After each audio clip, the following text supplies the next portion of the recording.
Glory, glory to the eternal living God. It's your brother Jehoshaphat Israel here early this morning time.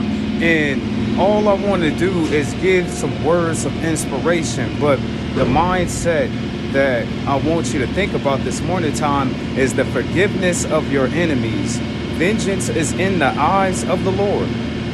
A lot of people, they like to take wrath and vengeance in their own hands by setting snares and traps for their victims, for their enemies, and they think that they're stronger. They think that they are more powerful than the hand of God.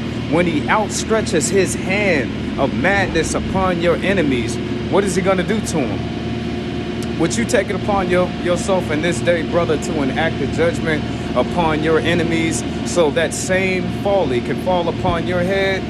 I don't think so, family. So the scriptures that I choose for today, I'm not going to waste a lot of your time. I'm in trouble with all the websites all over again. You know your brother. I'm constantly getting in trouble, but then I'm constantly being redeemed. So check this out. I'm only going to work with 4 scriptures this morning, Tom, that I want you to hearken to and take to heart and know that God, he hasn't forgot your enemies. All those things that they did in the dark, your God, he's seen them. All them words that they spoke to all them other people to denounce your name, to bring shame and mockery upon your name, your God, he heard all of those things, and he's not going to let it ride. You know what I'm saying? A lot of people think that they strength, they strongness, they strategies on however they face a problem, that they can come out of it better than what God can do.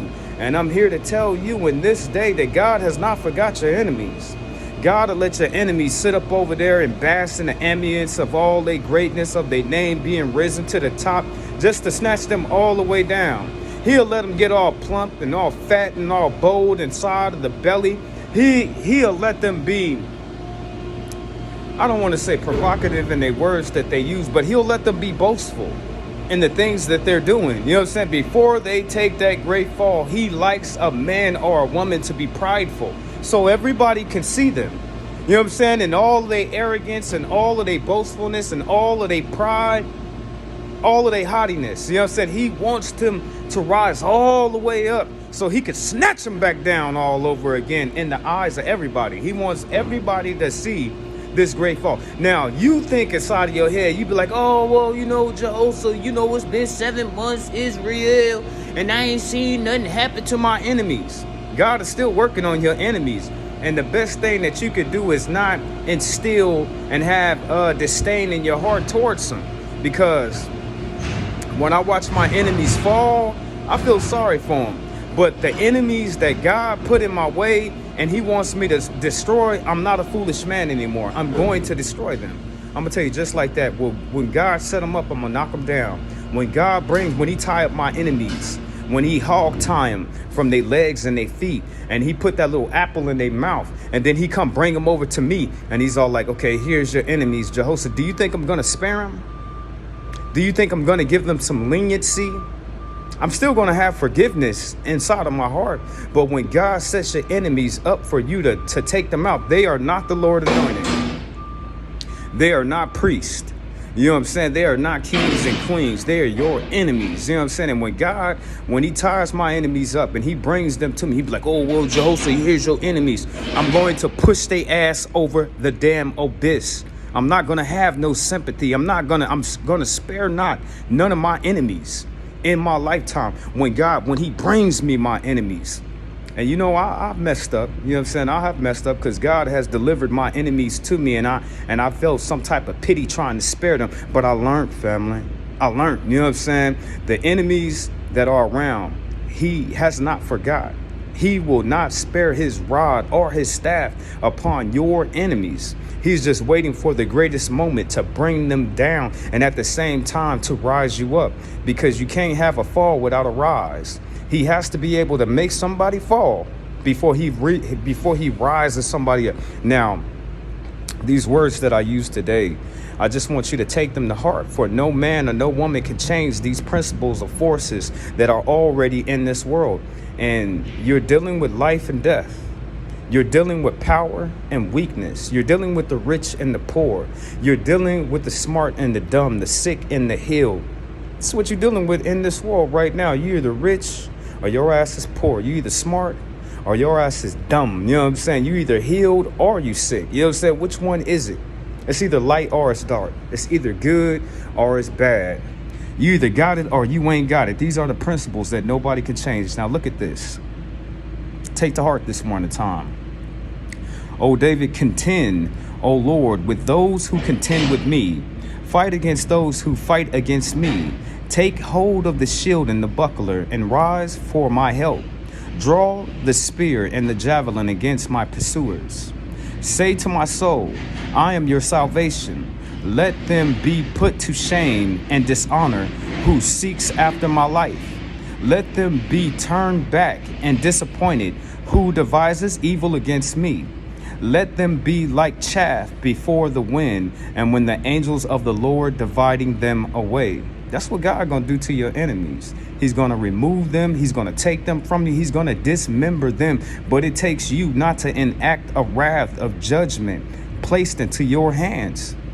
And you know me, when I see God tearing my enemies up, when I see him whooping them down, when he sit up there and they throw up their hand and they be like, oh, Jehoshaphat, please, brother, spare me. Oh, Jehoshaphat, please. No, I'm not sparing them, family. And God, he bet not put them in front of me for me to knock them over like dominoes, because I am, family.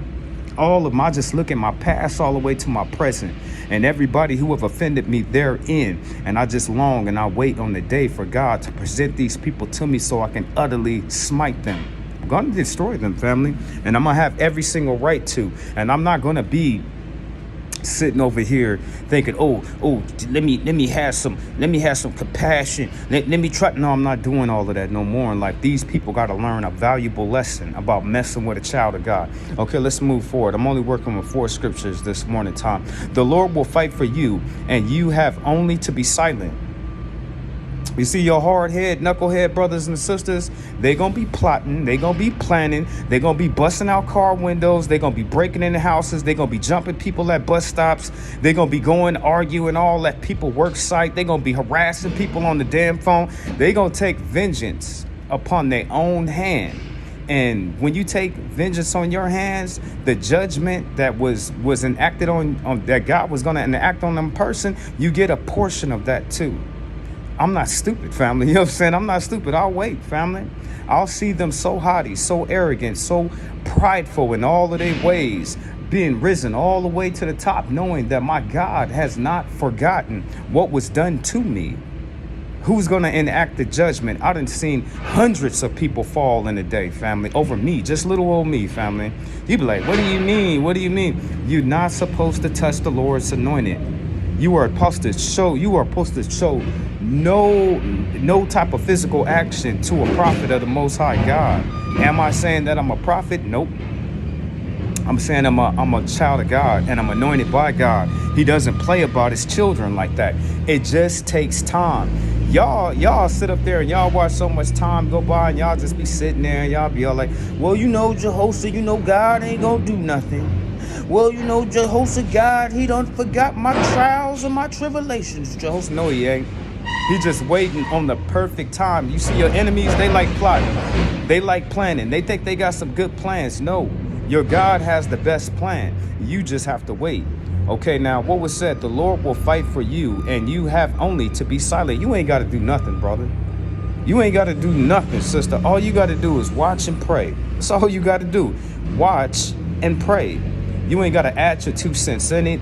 You ain't got to go spread no rumors. You ain't got to go doing nothing to set somebody up for them to fall. You ain't got to do nothing. All you have to do is wait on God to redeem you. Okay, I got 2 more. Yeah, No, the Lord will fight for you, and you have only to be silent. Okay, Jesus said, Father, forgive them. Oh, they know not what they do, and they cast lots to divide my garments. Now you seen when Jesus was being hanged on the cross, they knew not what they did. Brother, sister, if they knew what was going to happen to them about going after you, they would have never done it in the first place. That's why the Lord, he said to them, they don't know they're going to hell like that. Father, please forgive them. You know what I'm saying? They don't know how bad it's going to be for them. And as you hear the story of the soldiers, the centurion soldiers that crucified Jesus, they all died horrible deaths. And they just had a part of it. So how much more will he stand for you? How much more will he defend you? How much more will he take your name that was thrown in the SHIT and clean it off and make it smell gooder than roses?